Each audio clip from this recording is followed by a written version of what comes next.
All right, everybody, welcome back for another deep dive. You ready to get into it today? Absolutely. Let's do it. Okay, so today we're going to be looking at just a single news article, but it packs a punch. I mean, it's a big one. Yeah, a lot to unpack here. It really is.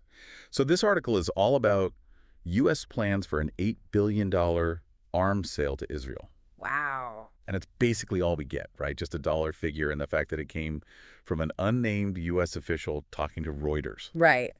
So kind of a mysterious little tidbit here. Definitely makes you curious. It does. Yeah. So what is it about this headline that kind of grabs you first? I mean, honestly, the first thing that just jumps out at me is that number, right? $8 billion. Yeah. That is just a massive amount of money. Even when we're talking about, international arms deals and stuff. Right. That is a huge deal. And it really kind of underscores that these aren't just transactions, right? This is about geopolitics, economics. It's a really big deal. For sure. And it's not like we're talking about, buying office supplies here. Right. So what could $8 billion actually buy you when we're talking about weapons systems?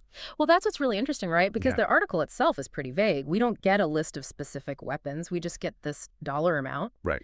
But we can make some educated guesses, right? We can look at past U.S.-Israel arms deals, think about, the current tensions in the region, Sure. and start to get an idea of what this money might be going towards. Yeah. Okay, so let's put on our armchair analyst hats here. Okay. What do you think? What are some of the things that this money could be used for?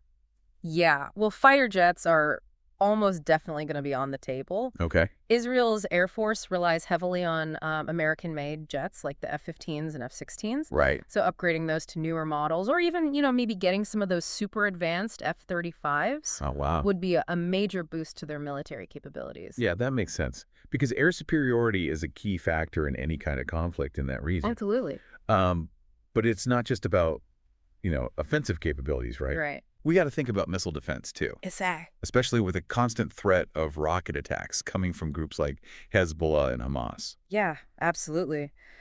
So what are we talking about there? What kind of systems could they be looking at? Yeah. Well, the U.S. has already provided Israel with some pretty sophisticated missile defense systems, like the Patriot and the TAD. Right. But, technology moves fast. They're always trying to stay ahead of the curve. For sure. So think about systems with even more advanced radar, faster interception times, Yeah. maybe even laser technology in the future. Wow. It's a constant game of, technological leapfrog. It's a whole arms race in itself just on the missile defense side. Absolutely. Okay, so we've got fighter jets, we've got missile defense.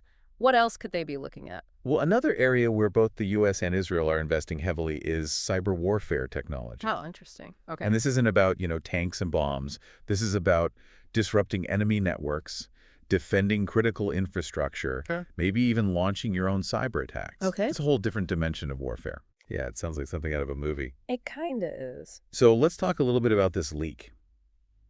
Because it is interesting that this information came from an unnamed official. Yeah. Why leak this? Why not just, officially announce it? Why all the cloak and dagger stuff? Right. Well, leaks like this are never accidental, right? It's always a calculated move. Okay. So who are they trying to send a message to? Maybe it's a signal to Iran or other rivals in the region. Okay.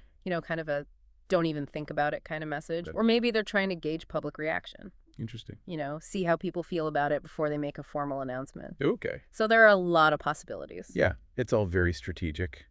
It's like a chess game. It is. And speaking of moves, what happens next?